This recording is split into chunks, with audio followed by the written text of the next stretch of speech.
자, 안녕하세요. 이정환의 자가면역TV 이정환 원장입니다. 저번에 팟타이 쿡방 영상 재밌게 보셨나요? 집에서 혹시 따라해 보신 분이 있을지 모르겠습니다. 자, 오늘도 이제 건강한 쿡방 영상 한번 준비해 보았습니다. 자, 오늘의 주제는 빵 만들기인데요.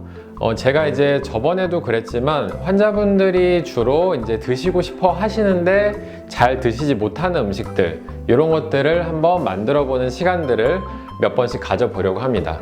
이제 빵 같은 경우도 그 모든 사람이 사실 좋아하는 음식이라고 할 수가 있겠습니다. 굉장히 맛있는 빵들이 많이 나오고 또 이제 빵 매니아, 뭐 빵순이 이런 말이 있을 만큼 빵을 좋아하시는 분들이 굉장히 많은데요.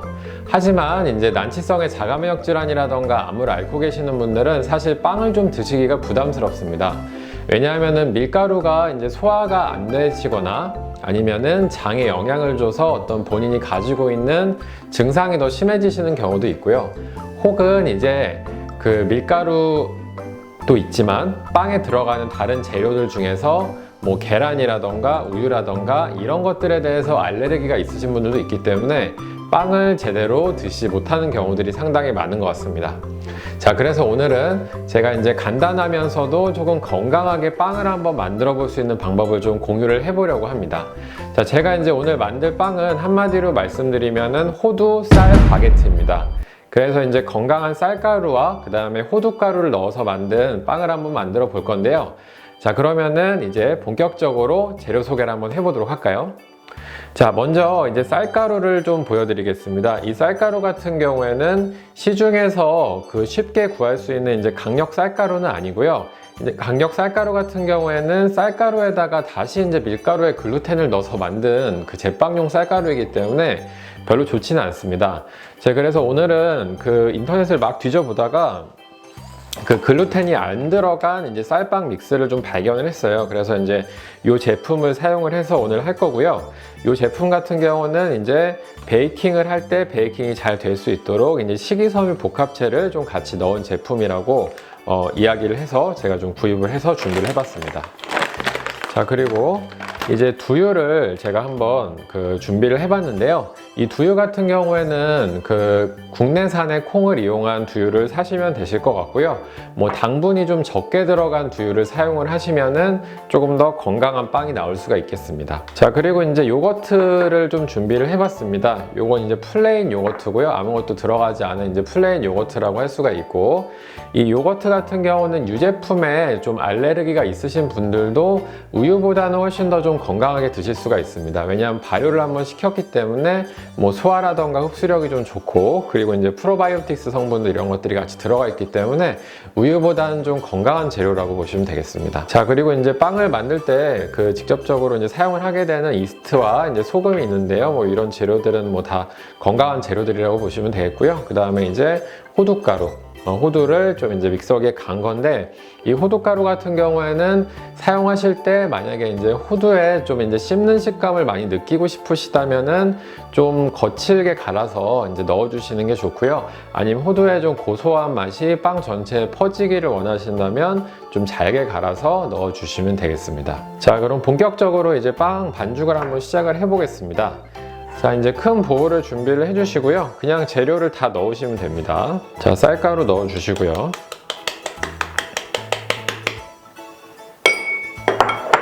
자, 그리고 호두가루 넣어주시고, 그 다음에 소금.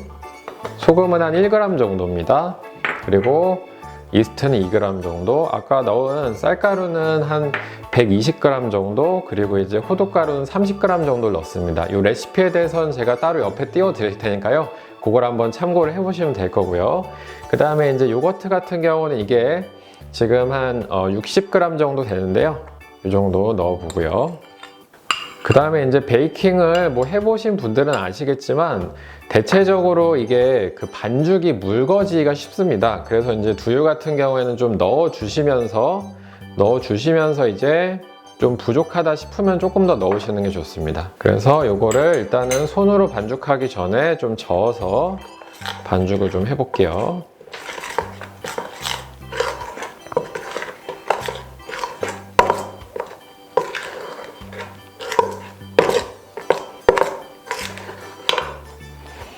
자, 반죽을 이렇게 해주시면 되시고, 뭐 베이킹을 제가 몇 번 저도 안 해보긴 했지만 사실 이제 빵을 만드는 데 있어서 가장 중요한 거는 그 반죽이랑 발효인 것 같습니다. 그래서 반죽을 열심히 좀 해주시고 또 이제 발효를 잘 시키는 것이 중요한데요. 발효에 대해서는 제가 잠시 후에 또 말씀을 드리겠습니다. 자, 그리고 이제 이렇게 해서 그 손으로 좀 반죽을 칠해 주시면 되는데요. 이렇게 해서 뭉쳐서 서서 이제 반죽을 만들어 주시면 됩니다. 자, 이렇게 해서 이제 반죽을 하실 텐데 이 반죽은 좀 최대한 잘 치대 주시는 것이 좋고요. 그래서 이제 아무래도 시간 관계상 제가 이제 반죽을 미리 한 걸 좀 보여드리도록 하겠습니다. 자, 이제 한 10분 정도 반죽을 하면은 이 정도 사이즈로 해서 반죽이 좀 나오게 되거든요. 그래서 이제 이 반죽은 이제 또 발효시키는 과정을 좀 가져야 됩니다. 그래서 이제 이 반죽을 발효기가 우리가 없기 때문에 발효기 대신에 이제 보온밥솥을 이용을 하시면 되는데요. 저는 보통 이제 발효가 굉장히 중요하기 때문에 1차 발효와 2차 발효를 시키는 편입니다. 그래서 1차 발효는 이 보온밥솥에서 넣어주시고요. 그냥 보온으로 돌려주시면 되고 이 보온 상태에서 한 20분 정도를 1차 발효를 시킨 이후에 그 다음에 또 빵을 만들어서 성형을 해서 살짝 발효를 시키는 과정을 그렇게 좀 반복을 하면은 빵이 좀 굉장히 잘 나오더라고요. 그래서 일단 1차 발효를 이렇게 좀 시켜 놓고 그 다음에 이제 본격적으로 이제 발효가 된 반죽을 가지고 우리가 이제 바게트 모양을 만드는 과정을 또 보여드리도록 하겠습니다. 자, 이제 발효된 반죽으로 바게트 모양의 빵 모양을 한번 만들어 보도록 하겠습니다. 이 발효된 반죽은 이렇게 찢어 보시면은 이런 식으로 이렇게 그 거미줄 모양이라고 하죠. 보통 이런 것들이 좀 나오면은 발효가 좀 어느 정도 된 거라고 보시면 되겠습니다. 자, 그래서 저는 요걸 이제 반절로 나눠서 한번 바게트를 만들어 볼 건데요. 자, 이게 132g, 이게 118g이네요. 이게 좀 적네요.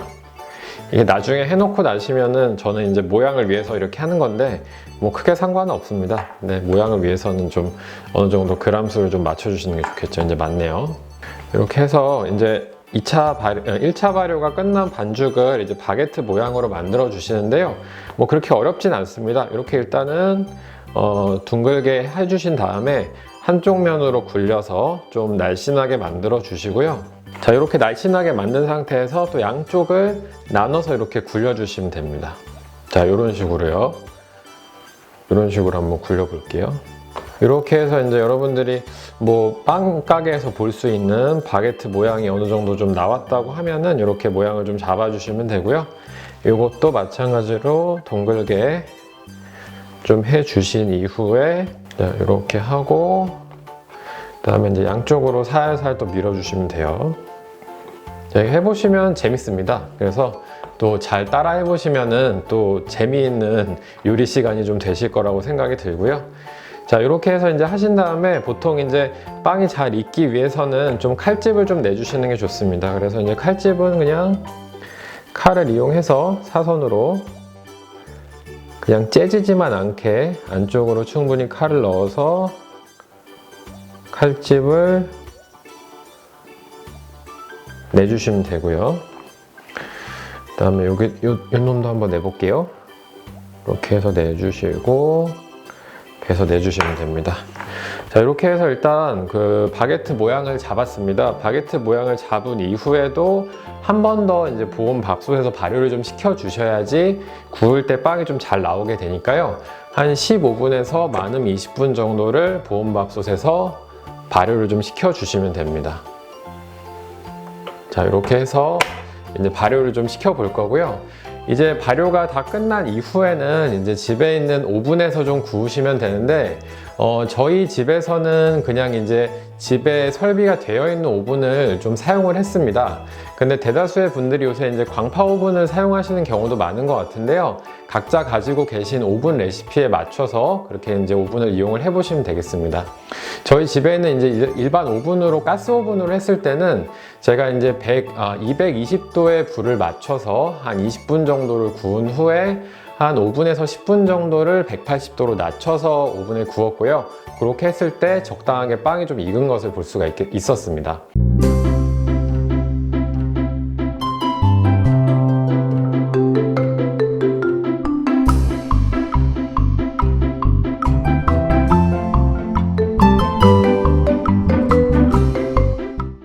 자, 이게 이제 완성된 빵의 모습인데요.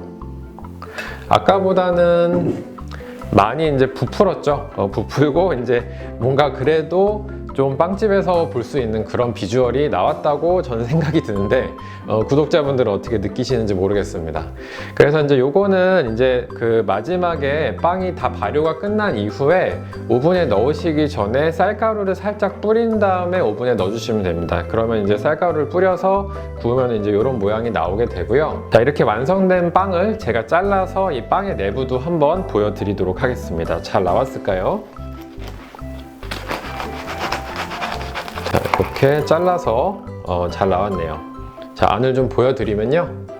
이렇게 이제 반죽과 발효가 충분히 되면은 안에 이제 손구멍이 좀 많이 나 있는 이제 제과점에서 볼 수 있는 빵의 비주얼이 나오게 됩니다.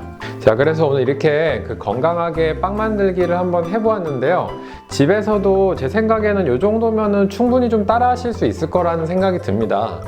그래서 뭐 발효시키는데 시간이 좀 걸리기는 하지만 총 빵 만드는데 걸리는 시간이 보통 이제 1시간에서 1시간 조금 넘게 걸리니까요. 뭐 주말에 이제 좀 흥미로운 일을 하고 싶으시거나 이제 맛있는 빵이 드시고 싶으시거나 뭐 그런 경우에는 저의 레시피를 한번 따라해 보시는 것도 좋은 방법이 될 거라고 생각을 합니다. 자, 그래서 오늘은 이정환의 자가면역 TV에서 이렇게 이제 호두 쌀 바게트를 한번 만들어 보았고요. 이 호두 쌀 바게트 방송이 끝나고 맛있게 먹어보도록 하겠습니다. 자, 다음 영상에서 조금 더 즐겁고 유익하고 이제 환자분들에게 도움이 좀 되는 주제로 또 찾아뵙도록 하겠습니다. 자, 이정환의 자가면역 TV 또 좋아요와 구독 항상 부탁드리겠습니다. 감사합니다.